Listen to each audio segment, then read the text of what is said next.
Rasulullah SAW ngingetin jangan cuma ngejar akhirat doang tapi lupa sama dunia. Jangan cuma ngejar dunia doang tapi lupa sama akhirat. Tapi kita jalan beriringan dengan kita mencari dunia dan meletakkan dunia itu di tangan kita bukan di hati kita. Insya Allah kita dapat dua-duanya, dunia dan akhirat. Insya Allah ditinggikan oleh Allah kemuliaan kita, dipandang oleh orang-orang penghuni dunia menjadi seorang yang sangat mulia, dan juga nama kita disebut-sebut oleh penghuni langit sebagai seorang yang juga sangat mulia.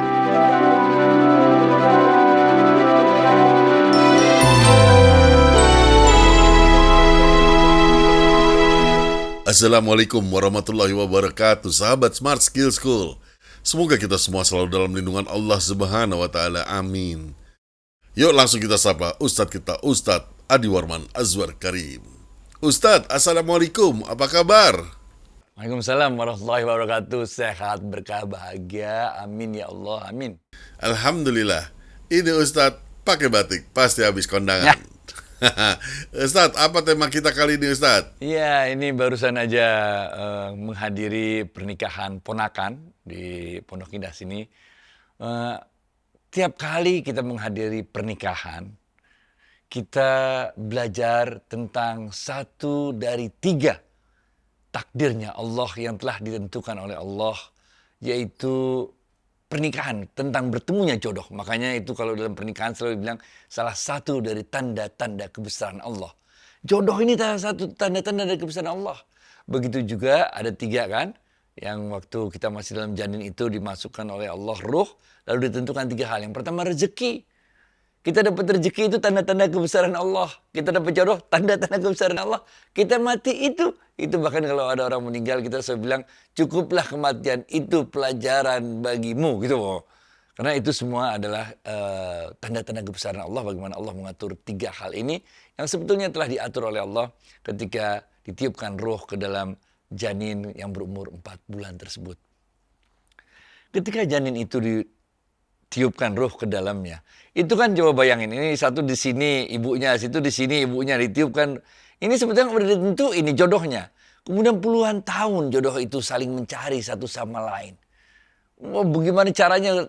Luar biasa lah gimana caranya. Ada yang kenalan sini, kenalan situ, taruh sini, taruh situ, nggak jadi, putus, sampai segala macam. Akhirnya ketemu. Nah, itulah tanda-tanda kebesaran Allah. Bagaimana dua ruh yang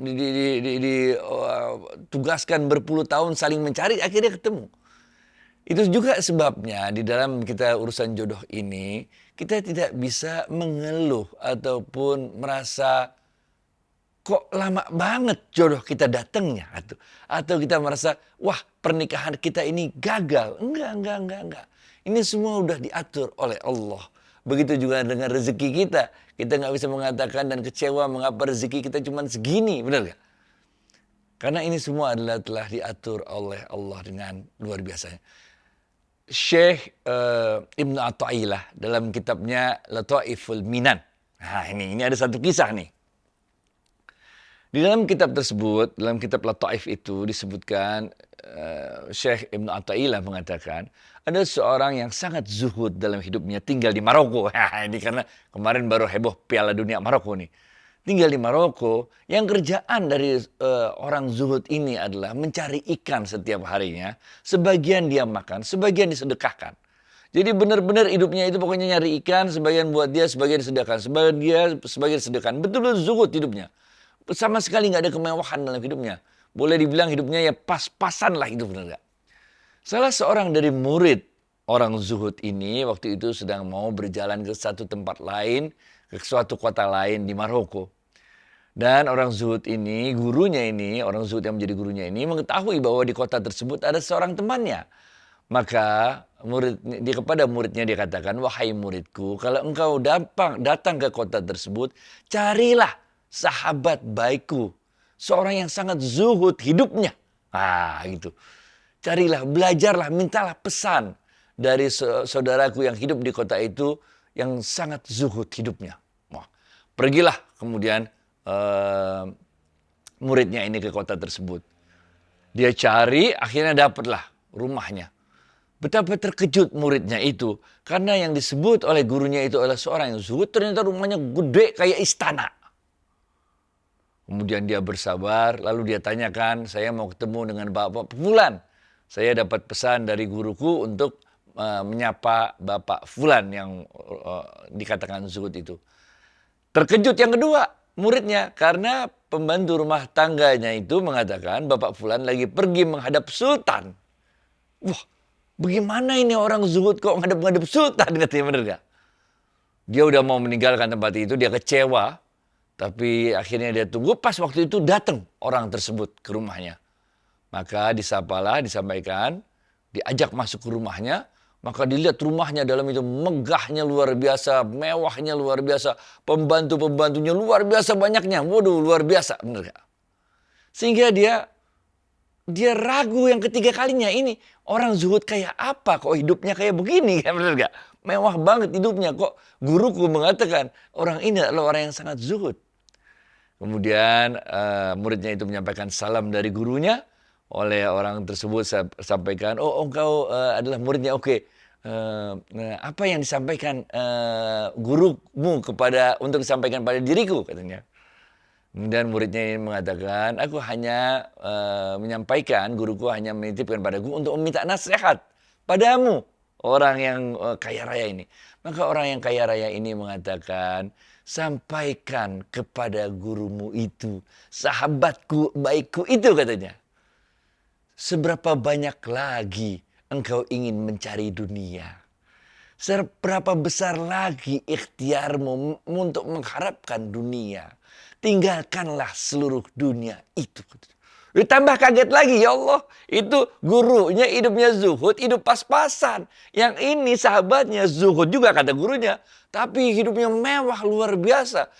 Nasihatnya kok malah seberapa banyak ikhtiar lagi kau mencari dunia, benar gak? Dia pening dah. Dia pulang lagi, ketemu gurunya lagi kan. Lalu gurunya bertanya, apa pesan dari sahabatku itu? Nggak ada pesan, kata muridnya. Nggak mungkin ada pesan. Coba katakan, apa pesan dari sahabatku itu? Akhirnya muridnya bingung, akhirnya dia ngomong juga. Pesan dari sahabatmu itu, tinggalkanlah seberapa banyak lagi ikhtiar yang engkau lakukan untuk mendapatkan dunia ini, seberapa besar lagi pengharapanmu terhadap dunia ini. Tinggalkanlah dunia ini, kata saudaramu itu, kata sahabatmu itu. Maka gurunya yang zuhud ini langsung menangis beberapa saat. Dia istighfar kepada Allah. Lalu dia katakan, benar apa yang telah disampaikan oleh sahabatku itu. Dirinya, hatinya telah bersih. Dunia berada dalam genggaman tangannya. Tidak diletakkan dalam hatinya. Ini men. Sedangkan aku masih meletakkan dunia ini di dalam tanganku, di dalam hatiku, sehingga aku tiap hari harus mencari dunia ini untuk menjalani hidupku ini. Dari cerita dalam kitab Ibn Athaillah ini kita dapatkan satu pelajaran yang sangat berharga. Zuhud tidak berarti kita harus hidup miskin. Zuhud berarti menempatkan harta, menempatkan dunia dalam kekuasaan genggaman tangan kita, bukan di dalam hati kita. Ini pernah kita bahas dalam episode yang lalu, perkataannya Sayyidina Abu Bakar Siddiq radhiyallahu anhu. Nah, kalau kita balik pada cerita yang pertama tadi, benar gak ada 3, ada rezeki, ada jodoh, ada ajal. Maka kita baru saja membahas yang pertama. Rezeki dari Allah ini kita taruh di tangan kita. Bukan berarti kita zuhud itu artinya kita orang miskin, bukan. Zuhud itu adalah orang yang selalu merasa cukup dengan apapun yang diberikan Allah kepada kita. Bukankah Rasulullah SAW bersabda, disampaikan dalam hadis riwayat Imam Tirmizi, relalah engkau akan semua pemberian Allah pada dirimu, maka engkau akan menjadi orang yang paling kaya. Ini bab rezeki. Udah men, jalanin aja dah. Udah, semua didatangi sama Allah. Begitu juga dengan jodoh. Jangan kita ngiri dengan jodoh orang lain. Kenapa orang lain kok cepet jodohnya, kok kita lama jodohnya. Tapi itulah kebesaran Allah. Allah yang mengatur jodoh tersebut. Sehingga kalau dalam pergaulan nih, kita kadang-kadang kita selalu bilang bahwa rumput tetangga lebih hijau kelihatannya, benar gak? Lah hijau kelihatannya karena kita belum datang, benar gak? Rasulullah SAW menegaskan, ini mengingatkan kepada kita para laki-laki nih, mengingatkan pada para laki-laki nih. Rasulullah SAW mengingatkan, kalau suatu saat kelak di tengah jalan kau melihat seorang wanita, kemudian timbul ketertarikanmu pada wanita itu, palingkanlah pandanganmu, pulang temui istrimu di rumah, karena apa yang kau lihat pada wanita itu ada dalam diri istrimu. Nah, ini buat yang laki-laki. Buat yang perempuan, Rasulullah SAW juga mengingatkan. Yang buat perempuan, kalau tadi laki-laki, benar gak? Buat yang perempuan, Rasulullah SAW mengatakan, tutup rapat-rapat pintu rumahmu. Nah, ini kalau dalam ilmu fikih, dalam ilmu tasawuf juga ini dimaknai, tutuplah rapat-rapat pintu rumahmu itu, tutuplah rapat-rapat hatimu, rumah pintu keluargamu, maksudnya itu, dari laki-laki yang mungkin mau masuk ke dalam rumahmu itu ini, men. Jadi baik yang laki-laki maupun yang perempuan, ini Rasulullah SAW sudah menjelaskan, dua-duanya harus jagalah hati. Ya, benar gak? Harus jaga hati, bos. Ini urusan jodoh. Orang nemuin jodoh susah. Udah ente ketemu jodoh, ente malah ngiri lihat bini orang lebih cakep atau suami orang lebih sukses, kayaknya hidupnya lebih enak. Jangan gitu. Ini poin yang kedua. Baru kita masuk kepada poin yang ketiga, yaitu mengenai ajal. Kita juga nggak usah ngiri sama orang yang mendapatkan ajalnya itu. Kan ada yang kadang-kadang kita ngiri ya. Ada orang tuh badannya penuh tato, seumur-umur jadi orang ahli maksiat, benar gak? Tapi di akhir-akhir hujung masa hidupnya, dia tahu-tahu udah bertaubat. Tahu-tahu dia lagunya berubah dari lagu rock and roll yang segala macam banting-banting gitar. Ada kalau zaman tahun 70-an tuh kelinci digigit, dimatiin di atas panggung tuh zaman itu tuh. Gelok. Tahu-tahu mendapat hidayah sehingga di akhir-akhir hayatnya malah mendekatkan diri kepada Allah, lagu-lagu religi, dan menjadi pendakwah, akhirnya meninggal dengan husnul khotimah. Benar gak? Ini.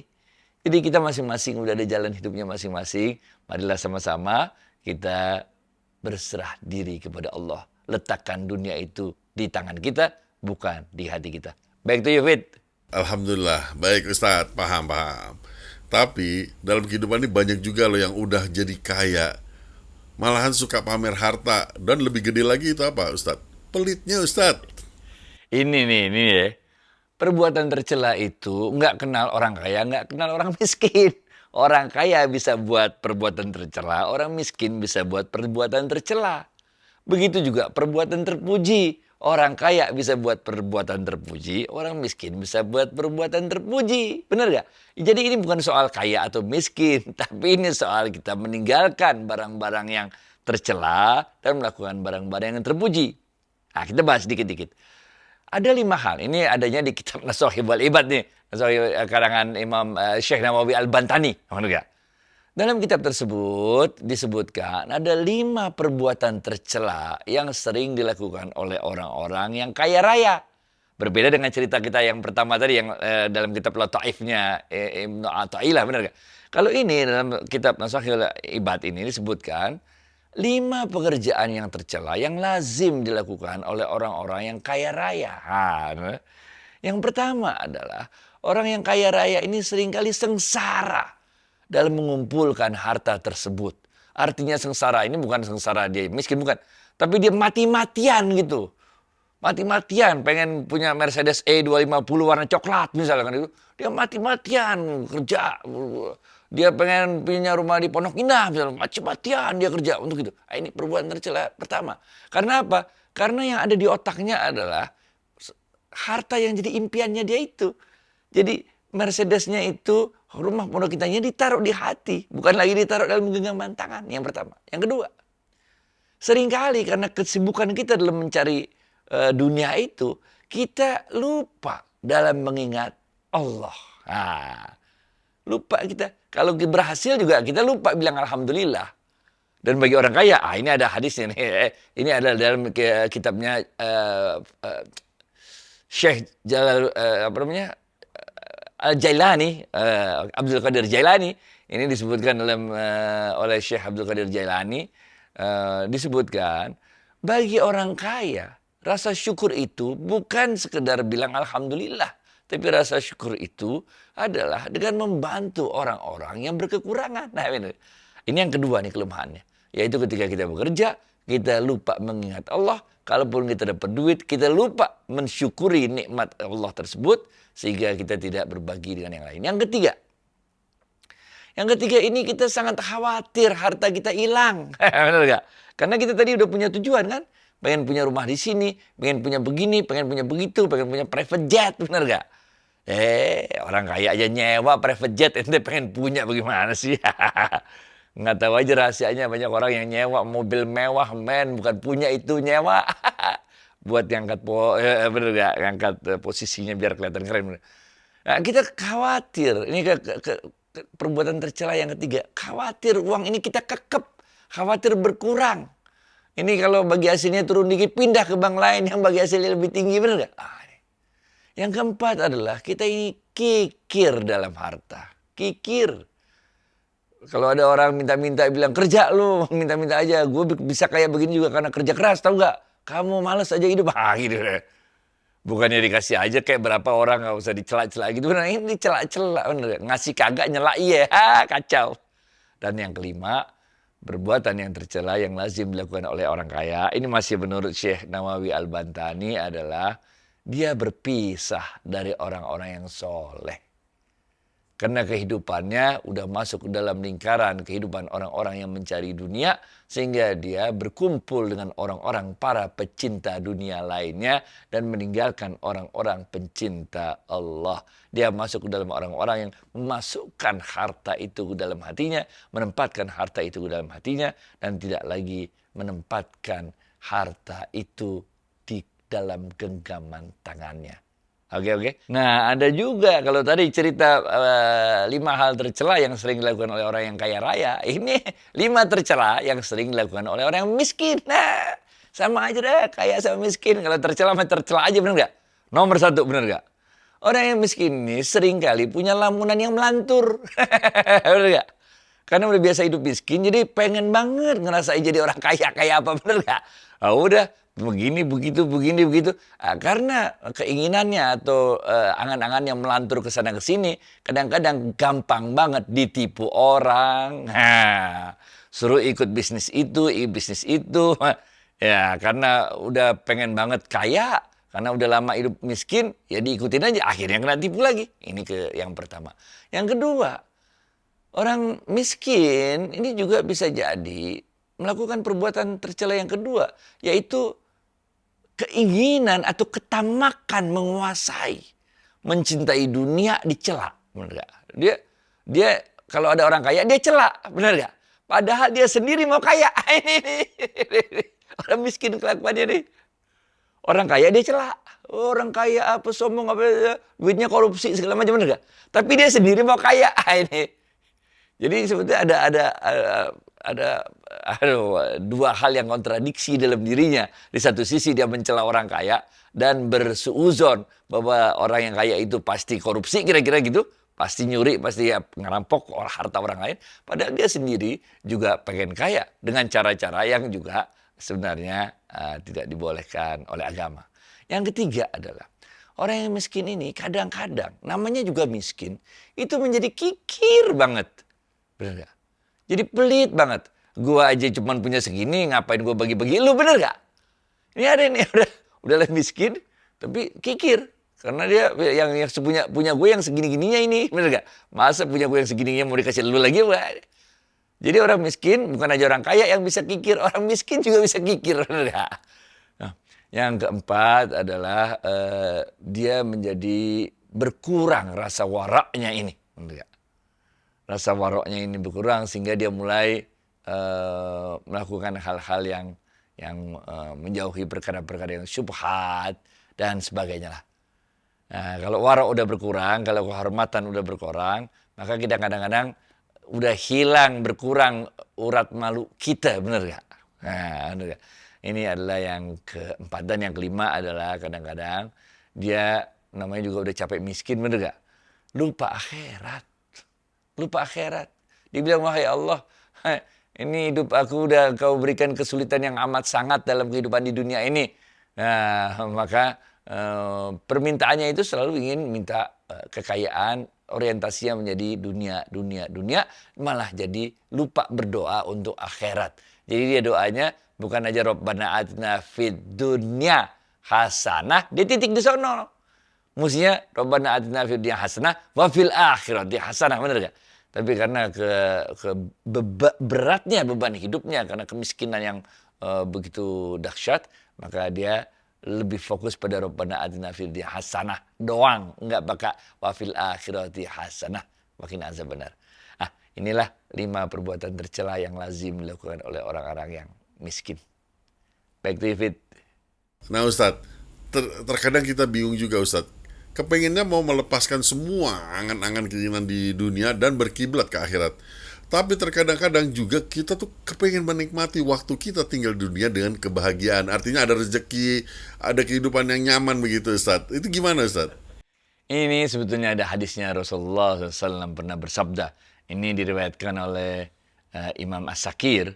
Itu sebutkan sebuah hadis yang bunyinya Rasulullah SAW bersabda, dan tidaklah lebih baik di antara kalian mereka yang hanya mengejar akhirat saja dan meninggalkan dunia, dan tidak pula juga lebih baik menjadi orang yang lebih baik di antara kalian orang-orang yang mengejar akhirat saja dan meninggalkan dunia. Sungguh yang paling baik di antara kalian adalah yang mengatakan ini duniaku dan ini akhiratku. Jadi dia dapat dua-duanya, yaitu dapat dunia, Rabbana atina fid dunya hasanah wa fil akhirati hasanah wabtaghi fi ma ataqallahu ad-daral akhirah wa la tansa nasibaka minad dunya. Amen. Rasulullah SAW mengingetin, jangan cuma ngejar akhirat doang tapi lupa sama dunia.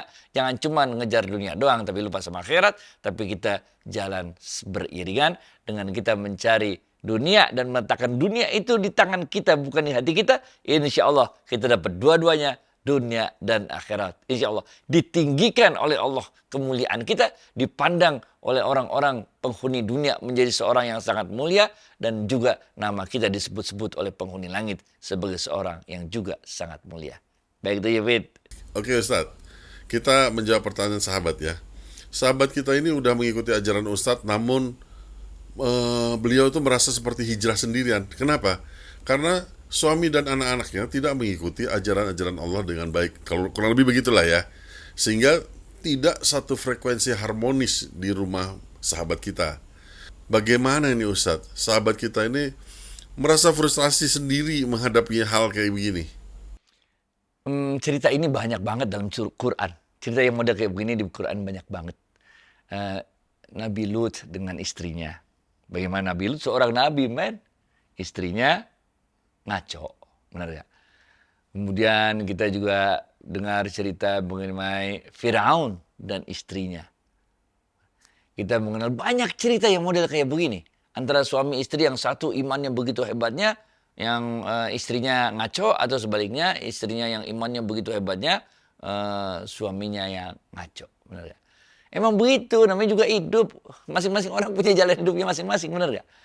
Nah, kita menjadi tugas kita lah, kalau kita memiliki pasangan yang belum bisa sama frekuensinya dengan kita, maka kita ingat un'u ila sabili rabbik bil hikmah wal mau'izatil hasanah. Kita terus menyampaikan hal-hal yang baik, mengajak keluarga kita, suami kita, pasangan kita, istri kita untuk lebih mendekat kepada Allah. Tugas kita cuma ngajak doang, nyampein doang. Kita mesti walk the talk. Kita harus sama perkataan dan perbuatan kita. Dari situlah nanti mudah-mudahan itu menjadi jalan bagi Allah untuk memberikan hidayahnya kepada pasangan kita, sehingga mereka pun perlahan-lahan akan mengikuti frekuensi kita. People change, orang berubah. Saya punya banyak sekali teman, punya banyak sekali kerabat yang saya melihat dengan mata kepala sendiri bagaimana kehidupannya berubah dari yang dulunya sangat ngaco menjadi orang yang sangat luar biasa solehnya, benar gak? Dan kita juga melihat dengan kepala mata sendiri, benar gak? Bagaimana Allah up and down kan, mengocok kehidupan seseorang dulu. Sehingga orang yang tadinya begitu arogan, begitu sombong, begitu angkuhnya, kemudian bisa luluh mengikuti jalannya Allah. Dan sebaliknya, orang yang tadinya begitu sangat hati-hati, ikhtiat dalam hidupnya, menjaga tidak mau melakukan maksiat, tapi karena kesombongannya, sombong ini dua-duanya bisa kena, bos. Sombong karena dia merasa benar-benar lebih baik daripada orang-orang lain. Orang lain itu semua pendosa, dia merasa sendiri yang paling suci. Maka dia tergelincir juga. Sehingga akhirnya dia pengen kayak apa sih, nyobain kalau buat dosa dan sebagainya. Jadi ini semua berlaku, jadi kita tidak boleh menyerah. Apalagi pasangan kita adalah jodoh yang telah ditentukan oleh Allah untuk diri kita.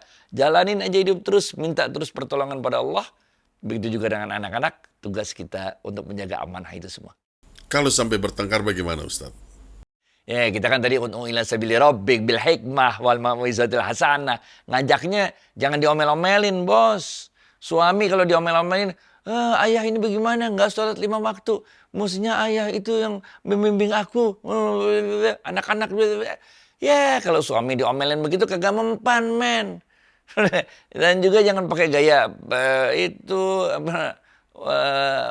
ustadz yang lagi ngajarin muridnya. Karena suami kita itu bukan murid Anda. Terus ente main kutip-kutip aja. Ustadz ini bilang ini, ustadz itu bilang itu, bener gak? Suaminya lama-lama tersinggung. Kalau lebih dengerin tuh ustadz daripada gue, bener gak? Nah ini jangan. Pakai cara-cara yang asik lah. Ente lagi romantis sama suami. Lagi habis selesai hubungan. Misalnya lagi suasananya kan ada moment of truth yang enak tuh. Itu ngomong, alhamdulillah, terima kasih ya abang. Apa gitu-gitu. Masuk pelan-pelan. Nah, kita ini yuk, mandi besar berdua, apa gitu-gitu. Jadi pakai yang tahu tentu masing-masing pasangan lah yang tahu bagaimana cara masuk saat yang paling tepat ngomong sama suaminya atau ngomong sama istrinya untuk hal-hal yang seperti itu. Oke, kita mana tahu kan tiap-tiap pasangan unik, dia punya cara bercandanya lain, cara ngekicknya lain. Buat kita mah ya. Udah bismillah, ada Allah yang bantuin ntar. Bismillah. Bismillah. Baik, Ustaz, terima kasih atas waktu dan tausiahnya. Assalamualaikum warahmatullahi wabarakatuh. Waalaikumsalam warahmatullahi wabarakatuh.